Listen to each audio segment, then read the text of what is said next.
The first time my daughter-in-law raised her glass and said, "We're ashamed of you," I honestly thought she meant someone else. Then she looked directly at me. The room went quiet.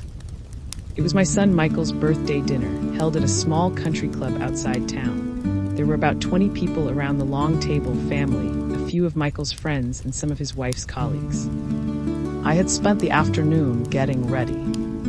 Not because I wanted to impress anyone, because I wanted my son to have a beautiful evening. I wore the blue dress my sister had given me 2 Christmases ago. I fixed my hair, put on a small pair of earrings, and arrived with a gift wrapped in plain brown paper. Michael hugged me when I walked in. "Mom, I'm glad you came." Those 6 words made the entire drive worthwhile. His wife Lauren kissed my cheek. "Happy to see you," she said. I smiled. "It's good to be here." For most of the evening, everything was pleasant. People talked. Glasses were filled. Someone brought out photographs from Michael's childhood, and I laughed when I saw one of him at 6 years old, standing beside a birthday cake with frosting all over his face.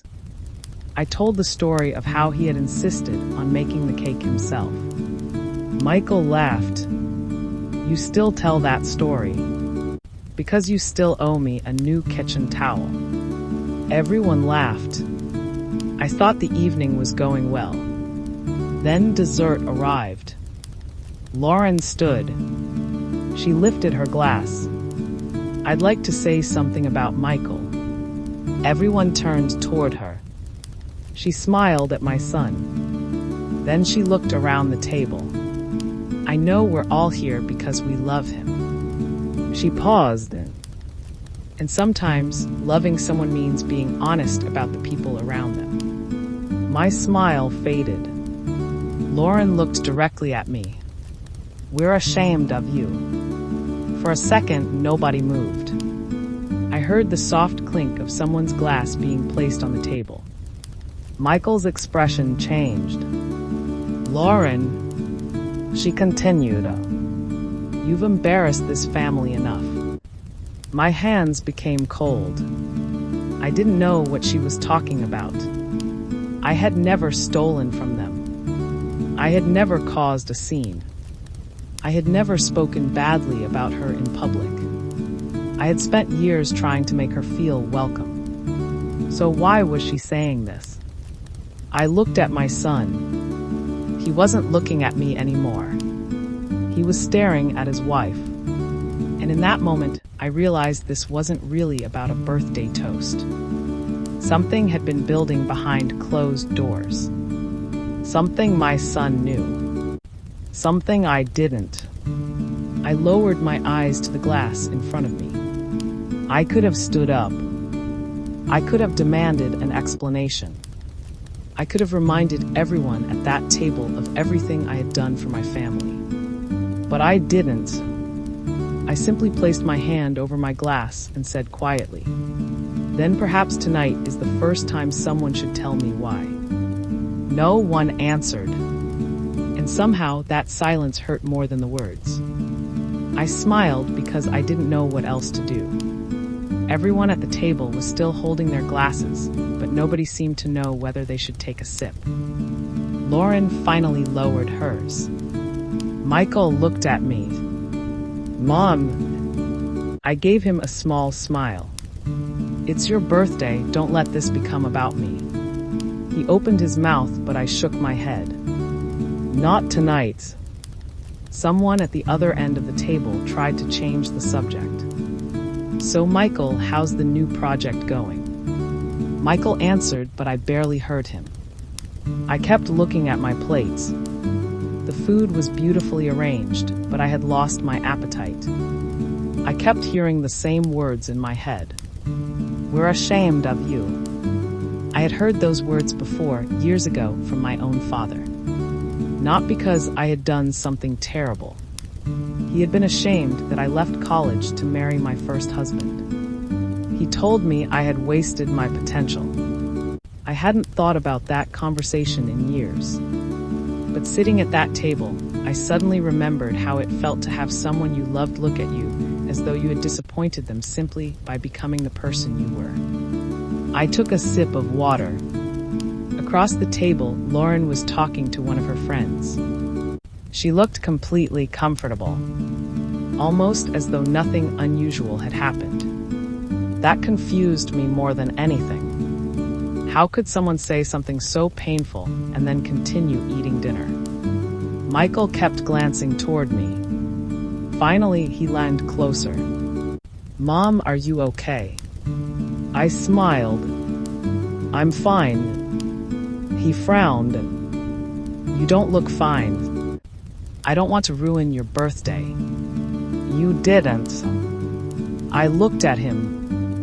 "Then we'll talk later." He nodded. I wanted to believe him, but I also knew that families can become very good at postponing difficult conversations.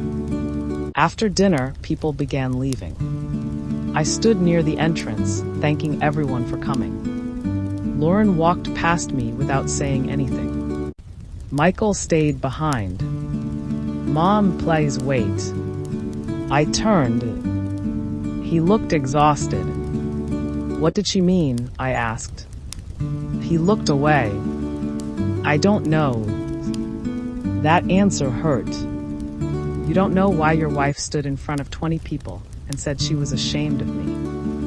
Michael rubbed his forehead. "It's complicated." I almost laughed. Families always say that when the truth is uncomfortable. He looked at me. "I promise we'll talk." I nodded. Then I picked up my coat. "Good night, Michael." "Mom." I hugged him before he could finish. He held me tightly. For one moment, he was my little boy again. Then I stepped back. "Happy birthday." I walked to my car. During the drive home, I didn't cry. I simply kept thinking about all the years I had spent trying to be a good mother.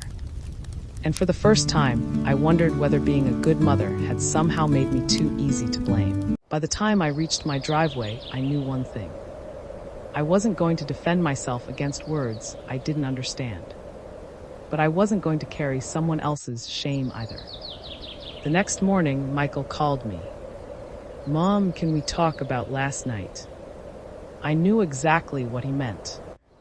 "Yes." There was a long pause. "Why did you go so quiet?" I looked out the kitchen window. I didn't know what to say. "You could have said anything." "I could have." "Then why didn't you?" I sat down at the table. Because I had spent most of my life learning how to keep difficult moments from becoming bigger than they needed to be. Because I didn't want to embarrass my son on his birthday. And because, deep down, I was afraid of what I might hear if I asked. I didn't want to defend myself before I knew what I was being accused of, I said. Michael was quiet. "That makes sense." "No, it doesn't." I smiled sadly. "It means I was hurt." He sighed. "Mom, I need to tell you something." I waited. Lauren has been upset about some things for a long time. "What things?" "She thinks you've been interfering in our marriage." I stared at the table. "I've never tried to interfere." "I know." "Then why didn't you tell me?" I didn't think it was serious. I closed my eyes. There it was. The part that hurt almost as much as Lauren's words. My son had known there was a problem. He had simply decided it wasn't important enough to talk about. "Michael, have I done something that made her feel that way?" He hesitated. "Sometimes you give advice when nobody asks." I thought about it. "That may be true. You ask about our finances. I ask because I'm your mother." "I know. And I've helped when you needed it." "I know that too." He paused. "But sometimes, Mom, help can feel like pressure." That sentence made me stop. I wanted to argue.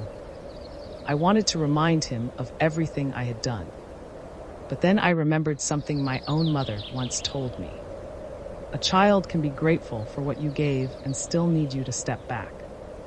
Maybe I had forgotten that. Did Lauren say she was ashamed of me because of that? No. Then what was she talking about? Michael became quiet again. I don't know if I can explain it yet. I felt a knot form in my chest. Michael, if my behavior has hurt your marriage, I want to know. It isn't all your fault. That isn't what I asked. He took a breath. She thinks you don't respect the life we've built. I looked around my kitchen. I do. I know you do. Then tell her that. I have. I was quiet for a moment. Then I said, Michael, I can apologize for things I have done wrong. He listened. But I won't apologize for being your mother. His voice softened. I don't want you to. I looked out the window again. For years, I had believed that keeping peace meant keeping quiet. But perhaps there was a difference between peace and silence. Peace allowed people to tell the truth. Silence only allowed hurt to grow where nobody could see it. Michael, I said quietly, I don't want to be ashamed of myself because someone else is disappointed in me. You shouldn't be. Then I think it's time we all talked honestly. He was silent. Then he said, I think you're right. And for the first time since that dinner, I felt something I hadn't expected. Not anger, not fear, just a little hope. By the following Sunday, Michael had invited me back to his house. This time, he asked everyone to sit down before dinner. Lauren looked nervous. Michael's parents were there too, along with his sister and her husband. I hadn't expected so many people. Then I understood. This wasn't going to be another quiet conversation between my son and me. It was going to be a family conversation. Michael looked at me. Mom, you said you wanted everyone to talk honestly. I nodded. Lauren sat across from me. She looked uncomfortable. I took a breath. I've thought about what happened at the birthday dinner all week. Nobody spoke. I've asked myself whether I did something that made Lauren feel ashamed of me. Lauren lowered her eyes. I know I've given advice when nobody asked for it. Michael looked at me. And sometimes I've helped when perhaps I should have stepped back. I paused. Those are things I can work on. Lauren looked up. But I also need to say something I've been afraid to say. The room became completely still. I will not spend the rest of my life apologizing for being someone's mother. Lauren's expression changed. I love my son, I love my family, but I don't want my love to become something everyone resents. Michael reached for my hand. I continued. I've made mistakes, I can admit that. I looked directly at Lauren. But if you believe I have crossed a line, tell me privately. Don't raise a glass in front of 20 people and tell them you're ashamed of me. Lauren's eyes filled with tears. I was angry. I understand. No, she said softly. I don't think I realized how cruel it sounded. I nodded. It was cruel. Nobody moved. Then Michael's father quietly put his glass down. His wife followed. One by one, everyone seemed to stop drinking. Perhaps that's why the room felt so different. Nobody was hiding behind a celebration anymore. We were finally talking about what had been hurting us. Lauren wiped her eyes. I thought you judged me. I was surprised. I never wanted you to feel that way. You asked questions about our finances. I was worried. You gave advice about the children. I thought I was helping. She nodded. I know that now. I took a breath. But caring can become controlling if you're not careful. That sentence came from somewhere deeper than anger.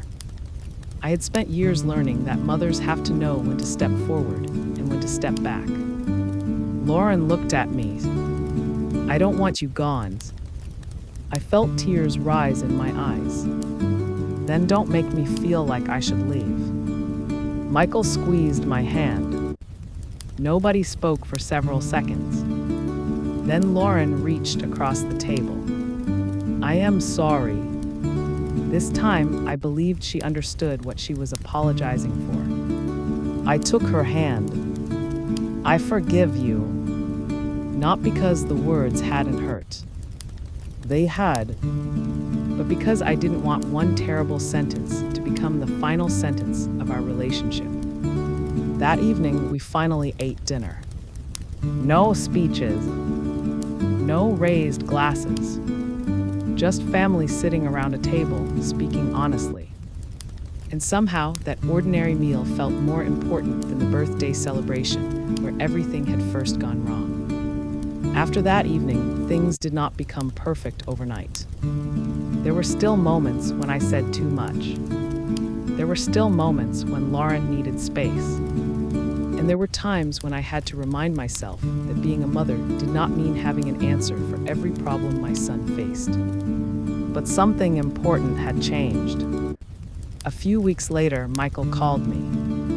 Mom, we're having dinner Sunday. Will you come? I smiled. Of course. When I arrived, Lauren opened the door. She hugged me. It was a simple gesture, but I felt the difference. There was no tension behind it. No forced smile. Just warmth. During dinner, I noticed something else. I wasn't trying so hard anymore. I didn't ask about every decision. I didn't offer advice unless someone asked. I listened. And when I had something to say, I said it gently. Lauren did the same. At one point, she looked at me and said, I think we're learning how to be family again. I smiled. I think so too. For a long time, I had believed that being a good mother meant being needed. If my son needed advice, I gave it. If he needed money, I helped. If his family had a problem, I tried to solve it. But I had learned something important. Sometimes loving people means giving them room to live their own lives. And sometimes loving yourself means refusing to carry shame that doesn't belong to you. I had things to change. I could be too involved. I could give advice too quickly. I could mistake helping for knowing what was best. So I changed those things. But I stopped trying to earn approval. I could apologize for my mistakes without apologizing for who I was. I could listen without becoming silent. I could step back without disappearing. One evening, months later, Michael called just to say goodnight. Before hanging up, he said, Mom, I love you. I smiled. I love you too. After the call ended, I sat quietly for a moment. I thought about that birthday dinner. The raised glass. The silence. The words that had once made me feel small. They no longer had the same power over me. I had finally understood something. I didn't have to carry their shame. I didn't have to spend the rest of my life chasing their approval. I could simply be their mother and still be myself.